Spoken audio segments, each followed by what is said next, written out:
Magandang hapon po sa ating lahat, sa aking po mga kabarangay, at sa lahat po ng ating mga bisita po na naririto. Sir, dito na ba yung from Krami? Wala pa, okay. Kasi baka hindi ko ma-acknowledge. Salamat po sa oras na ito na tayo magkakasama sa lugar po na ito. And I'm glad to be a part of this, ito pong activities po na ito.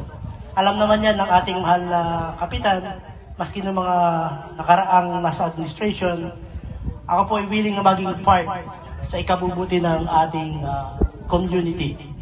And liban dyan, I'm a part of Kasimbayanan. Alam po nila yan, last year, ako po ay naging community advisor ng buong Zone 15. Ayan pala si Cap, ang ating former barangay captain. Ayan, alam po niya yan. So sa hapon po ito, bago po tayo darako doon, bigyan ko lang po kayo ng kaunting pasada sa Word of God.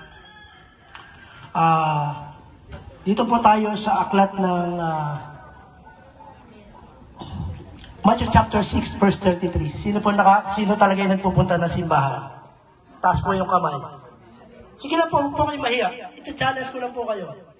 Sino po nakakaalam ng Matthew chapter 6 verse 33? Ito po kasi. Ito po yung real talk. Sometimes church goer tayo pero wala tayong naiintindihan. Ang alam lang natin will become devoted as we go to the church. But in fact, hindi po yan yung kailangan ng tao.